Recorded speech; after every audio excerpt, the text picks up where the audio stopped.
मुरैना भदोही गांव की रहने वाली रेवा इलाहाबाद के एक बड़े व्यापारी का बेटा सरजू के साथ उसका ब्याह हुआ।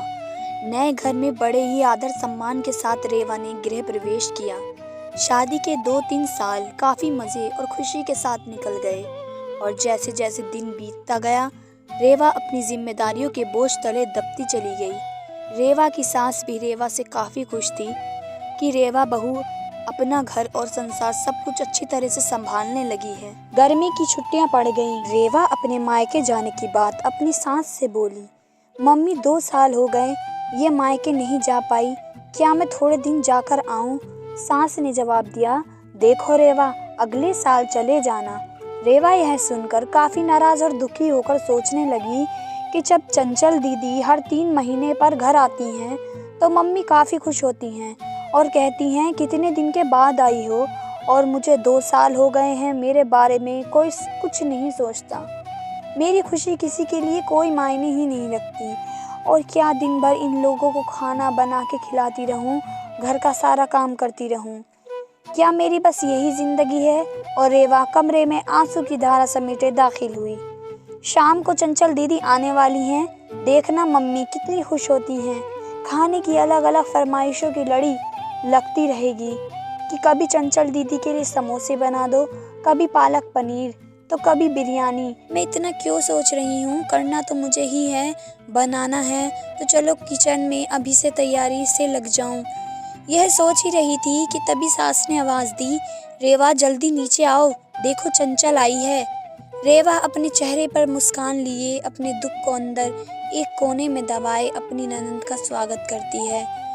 कैसी हो भाभी? चंचल रेवा से बोली। अच्छी हूँ दीदी, और घर में सब कैसे हैं?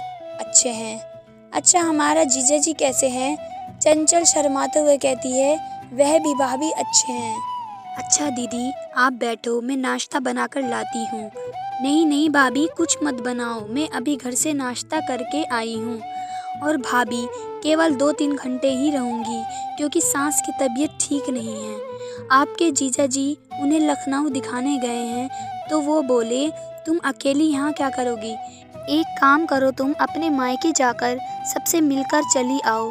सो मैं आ गई। मुस्कुराते हुए चंचल ने जवाब दिया, अच्छा दीदी रुको, मैं खाना बना देती हूँ, आप खा भी लीजिएगा और जीजा जी और आपकी सास के लिए खाना भी बांध करके दे दूँगी। अरे भाभी मेरे साथ बैठो, बातें करो, शाम तक मैं चली जाऊँगी, खाना तो बनता ही रहेगा। तभी रेवा की सास ने रेवा से कहा, तुम एक काम करो, चंचल के साथ बैठो, बातें करो, मैं कुछ बनाती हूँ। जी नहीं मम्मी जी, मैं बनाती हूँ, आप दीदी से बात कीजिए। तभी चंचल ने कहा, कोई बात नहीं, आप खाना बनाओ और मैं आपसे बातें करूँगी, थोड़ी मदद हो जाएगी, यह ठीक रहेगा। क्यों माँ? रेवा की सास बोली, यह भी सही है। रेवा और चंचल किचन में प्रवेश करती हैं और काफ़ी देर तक हंसी मजाक करते करते खाना भी तैयार हो जाता है। चंचल खाना खाने के बाद शाम को अपने घर चली जाती है। रसोई को समेटकर रात को अपने कमरे में रेवा गई तो सरजू ने कहा कि रेवा तुम काफ़ी थक गई हो, आराम कर लो। हाँ मुझे आराम कहाँ है, तुम्हारी माँ तो बस यह चाहती है कि मैं अपने मायके न जाऊँ।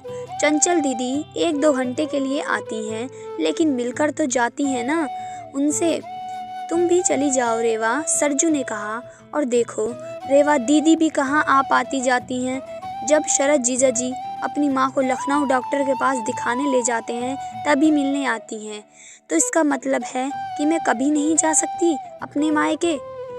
ऐसा तो मैंने नहीं कहा रेवा। अच्छा तुम शांत रहो, मैं कल माँ से बात करता हूँ, तुम अपने मायके चली जाना, ठीक है? तुम तो रहने दो। गुस्सा करते हुए रेवा सो जाती है। सुबह उठकर रेवा अपने काम में रोज की तरह लग जाती है। दोपहर में शर्मा आंटी रेवा की सास से मिलने आती हैं और काफ़ी देर तक बातें करती रहती हैं। तभी शर्मा आंटी रेवा की सास से पूछती है कि चंचल की माँ, ये बताओ कि बहू और बेटी में क्या फ़र्क समझती हो? रेवा इस सवाल के जवाब पर इंतज़ार कर रही थी कि मम्मी जी इस पर क्या जवाब होगा। रेवा की सास ने मुस्कुराते हुए बोली, बेटी कैसी भी हो पर वह मीठी होती है, बहू नमक की तरह नमकीन होती है। यह सुनते ही रेवा निराश होती है और दिल में काफ़ी दुखी हो जाती है। शर्मा आंटी चली जाती हैं। काफ़ी देर तक रेवा यह सोचती है कि मैंने मम्मी के साथ क्या बुरा किया है, मम्मी मेरे बारे में ऐसा क्यों सोचती हैं, और वह अब घर में निराश रहने लगती है। निराश रेवा को देखकर एक दिन रेवा की सास ने पूछा, हे रेवा, यहाँ आओ। तुमसे कुछ किसी ने कहा है क्या, या सरजू ने कुछ बोला क्या? कुछ नहीं मम्मी जी, रेवा की आवाज़ में दर्द था। रेवा की सास ने अपने पास बिठाकर पूछा, नहीं, तुम बताओ रेवा, क्या हुआ है? रेवा की आंखों में आंसू भर आई और रेवा ने सास को सारी बात बता दी कि कैसे शर्मा आंटी ने आपसे बेटी और बहू में फ़र्क बता रही थी। ओह, तो यह सुनकर तुम नाराज़ हो गई, बस इतनी सी बात? अरे रेवा, मैंने कहा बेटी मीठी होती है, वह चाहे कितनी भी गलती करे उसकी गलती नज़र ही नहीं आती है, वह गुड़ की तरह मुंह में घुल जाती है, और खाने में अगर मीठा ना हो तो कोई फ़र्क नहीं पड़ता है, और बहू नमक के समान है, इसलिए है क्योंकि खाने में अगर नमक ना हो तो खाना बेस्वाद होता है।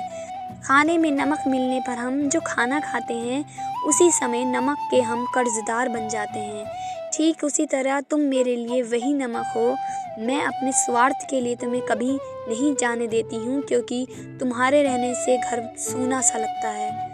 इस घर को संभालती हो इसलिए हम तुम्हारे कर्जदार हैं। रेवा सारी बात समझ जाती है और अपनी सास के गले लिपटकर रोने लगती है। शाम को सरजू जब घर आता है तो अपनी माँ से कहता है कि माँ, रेवा अपने मायके जाना चाहती है एक दिन के लिए।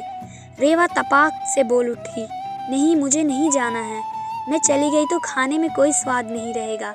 सरजू को कुछ समझ नहीं आया कि कल रात मायके जाने के लिए मुझसे कह रही थी, अचानक से इसे क्या हो गया। सरजू सोचने लगा कि इन औरतों को समझना मर्दों के बस के परे है।